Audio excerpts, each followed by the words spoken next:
تو وہ بچی حضرت مریم حضرت زکریا کے حصے میں آئی اور حضرت زکریا اس کو بالا خانے میں رکھا تو اس کی پرورش شروع ہو گئی. تو حضرت اس کی جو خالہ تھی حضرت حنا کی جو حضرت عمران کی بیوی ہے، تو حضرت بیٹی ہے مریم حضرت حنا کی، تو حضرت زکریا علیہ السلام کی پرورش میں، اور حضرت زکریا کی جو بیٹی حضرت حنا کی بہن ہے اشعیا، تو اس نے اس کی پرورش شروع کر دی اور تربیت بھی ساتھ ہوتی رہی. تو بہت جلد بڑی ہوئی، بہت جلد حضرت مریم جسمانی لحاظ سے صحت مند اچھی تھی. تو فرمایا فتقبلها ربها بقبول حسن. تو یہ جو منت مانی تھی حضرت حنا نے کہ میں اس کو اللہ کے راستے میں وقف کر دوں، تو یہ جو اس نے وقف کیا، یہ دعا کی، یہ وقف کیا، بیٹی دے دی، اس کو اللہ نے قبول کر لیا. اس کو اللہ تعالیٰ فرماتے ہیں فتقبلها، بس میں اللہ نے اس کو کیا کر دیا، میں قبول کر لیا. ربها، اس کے رب نے اس کو قبول کر لیا. بقبول حسن، بوجہ احسن، بوجہ احسن طریقے سے، اچھے طریقے سے اللہ نے اس کو قبول کر لیا. وَأَنبَتَهَا نَبَاتًا حَسَنًا، اور اس کو بڑھانا اچھے طریقے سے، یعنی اس کی عمدہ طور پر نشو و نما ہوئی. حضرت مریم کی عمدہ طور، بہت جلد نشو و نما، جسم بہت جلد بڑھنا شروع کیا. یعنی کہ ایک ماہ میں جو بچہ صحت مند بڑھتا ہے، حضرت مریم ایک ہی دن میں بڑھتی تھی. وَكَفَّلَهَا زَكَرِيَّا، اور اس کی کفالت حضرت زکریا نے کی، یعنی اس کی سرپرستی حضرت زکریا علیہ السلام نے کی. یعنی اس کے سرپرست کون بنے؟ حضرت زکریا اللہ کے پیغمبر ہیں، وہ اس کے سرپرست بنے. كلما دخل عليها زكريا المحراب وجد عندها رزقا، اور جب کبھی داخل ہوتے حضرت زکریا علیہ السلام حضرت مریم پر، یعنی کہ بالا خانے میں داخل ہوتے، اصل میں وہاں جالی دار وہ کمرہ تھا، تو ہوا آتی جاتی، تو گرمی زیادہ نہیں ہوتی، اس وقت محسوس نہیں ہوتی. تو حضرت زکریا علیہ السلام حضرت مریم کو وہاں کمرے میں بند کر کے اور بیر تالا لگا کر چلے جاتے کام میں، کہیں بعض و تبلیغ ہوتی، بعض و نصیحت، پھر واپس آتے جس وقت تو دروازہ کھولتے تو دیکھتے بے موسمی پھل پڑے ہوئے ہیں اللہ، اور حضرت مریم اس کو کھا رہی ہے. کہ تفسیروں میں لکھا ہے کہ بے موسمی پھل، گرمیوں کے پھل سردیوں میں، سردیوں کے پھل گرمیوں میں، کہ اللہ کی قدرت. تو یہ حضرت مریم کی کرامت تھی، بچپن میں کرامت، ٹھیک ہے، بچپن میں یہ کرامت، اور کرامت برحق ہے، کرامت، اور کرامت کا یہ ذکر قرآن میں بھی ہے. کرامت کا ذکر کس میں؟ قرآن میں بھی ہے. کہ جس طرح دیکھو کہ حضرت سلیمان علیہ السلام، اس نے فرمایا اپنے اصحاب کو، کون ہے جو بلقیس شہزادی کا تخت میرے سامنے جلد از جلد لے آئے، جلد از جلد لے آئے. تو عفریت ایک جن بیٹھا ہوا تھا، وہ ظاہر ہوا، اس نے کہا اللہ کے پیغمبر، آپ جب مجلس سے اٹھیں گے، آپ کی مجلس برخاست ہوگی، تو میں اس وقت اس کو لے آؤں گا. تو اتنی دیر میں، یعنی کہ مثلا حضرت سلیمان کی مجلس 1 گھنٹہ 2 گھنٹے 3 گھنٹے کی تھی، تو جس میں آپ کھڑے ہوں گے نا مجلس سے، تو میں اس کو لے آؤں گا اتنی دیر میں. تو حضرت سلیمان علیہ السلام نے فرمایا اس سے بھی بہت زیادہ جلدی کون لے آئے گا؟ تو آصف برقیہ ایک اور جن تھا، تو اس نے کہا کہ میں چشم زدن میں لے آؤں گا اس کو، یعنی کہ آنکھ آپ نظر اٹھائیں گے ایسا، پھر نیچے کریں گے، بس وہ آپ کے سامنے تخت پڑا ہوا ہوگا،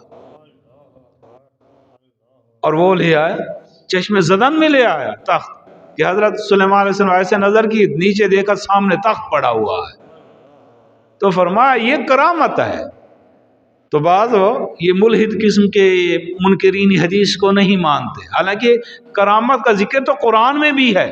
یہ حضرت مریم کی کرامت تھی نا کہ بے موسمی پھل سامنے پڑے ہوئے ہیں، اور آصف برقیہ کی یہ کرامت تھی کہ صحابی ہے حضرت سلیمان کا، اور ایک چشم زدن میں یہ تخت لے آیا. اور یاد رکھنا یہ معجزہ کا تو ذکر تو قرآن میں ہے، ٹھیک ہے نا. شق قمر کا یہ صورت یعنی کہ شق قمر کی، یہ جو سورج جس میں شق قمر، حضور علیہ السلام معجزہ کہ چاند دو ٹکڑے ہوا حضور کی انگلی کے اشارے سے۔ اب جو معجزہ ہے اور کرامت ہے، معجزہ پیغمبر کے ہاتھ سے ظاہر ہوتا ہے اور کرامت ولی کے ہاتھ پر ظاہر ہوتی ہے۔ اور یہ یاد رکھنا، یہ عقیدہ بنا ہے کہ معجزہ بھی پیغمبر کے ہاتھ میں نہیں ہے اور کرامت بھی ولی کے ہاتھ میں نہیں ہے۔ معجزے کے پیچھے اللہ کا ہاتھ ہوتا ہے، کرامت کے پیچھے بھی اللہ کا ہاتھ ہوتا ہے۔ قوت طاقت اللہ کی ہے، فعل اللہ کا ہے، اور ظاہر ہوتا ہے پیغمبر کے ہاتھ پر یا ولی کے ہاتھ پر۔ اللہ ان کے ہاتھ پر ظاہر کر دیتی۔ حضرت موسیٰ علیہ السلام کہ جس وقت اللہ نے کوہ طور پر وادی سینا میں اللہ نے نبوت عطا کی اور ساتھ معجزہ بھی دیا، دو معجزے اس وقت عطا کیے۔ ایک معجزہ ہی اللہ نے فرمایا اے موسیٰ تیرے ہاتھ میں کیا ہے؟ عرض کرتے ہیں اللہ یہ لاٹھی ہے، عصا ہے، لاٹھی ہے۔ تو اللہ نے فرمایا اس کو زمین پر گرا دو۔ تو حضرت موسیٰ علیہ السلام اس کو زمین پر گرا، دیکھا تو اژدہا بن گیا۔ اب اس کو اژدہا بنانے والا کون ہے؟ وہ اللہ رب العزت۔ یہ اس کا اپنا فعل نہیں ہے حضرت موسیٰ علیہ السلام کا، اس لیے کرامت معجزے کے پیچھے اللہ کا ہاتھ ہوتا ہے۔ تو حضرت موسیٰ علیہ السلام اژدہا کو دیکھو دوڑے دوڑے، اللہ نے فرمایا دوڑنا ڈرنا نہیں ہے، تو آپ اس کو جس وقت پکڑیں گے یہ عصا ہوگا۔ تو حضرت موسیٰ علیہ السلام ڈر ڈر کر پکڑ رہے ہیں، جس وقت پکڑا دیکھو وہ عصا ہے، وہی لاٹھی ہے۔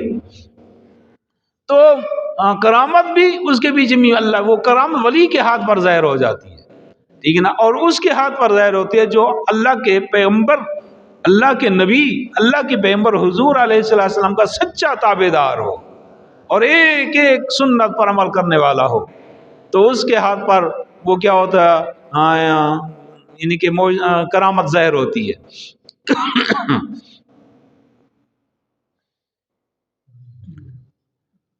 تو اگر کسی کافر کے ہاتھ سے صادر ہو تو وہ کرامت نہیں ہوتی، وہ ان کا کوئی جادو ہوتا ہے یا کفر، یا کوئی اندر ان کا کوئی زور ہوتا ہے، کوئی ان کی نظر ایسی ہوتی ہے، اسے اگر وہ کرامت نہیں ہوتی، وہ کرامت نہیں ہوتی، وہ استدراج ہوتا ہے، اس کو استدراج کہتے ہیں۔ اگر کسی کافر کے ہاتھ پر ظاہر ہو جائے ایسا، یعنی کہ کوئی چیز، ٹھیک ہے نا، تو وہ استدراج ہوتا ہے، وہ معجزہ، وہ کرامت نہیں ہو سکتی۔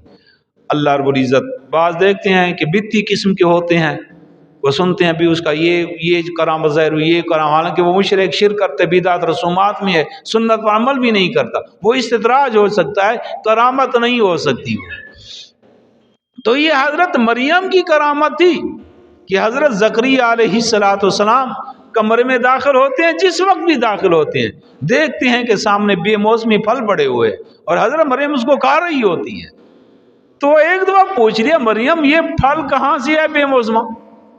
تو حضرت مریم علیہ السلام نے جواب دیا، کیا اس کا قرآن میں ذکر ہے، تو فرمایا کلما داخل علیہا زکریا المحراب، جس وقت بھی حضرت زکریا علیہ السلام محراب میں عبادت خانے میں داخل ہوتے، وجد عندها رزقا، پایا اس کے پاس بے موسمی پھل، رزق، پھل فروٹ اس کے سامنے پاتے۔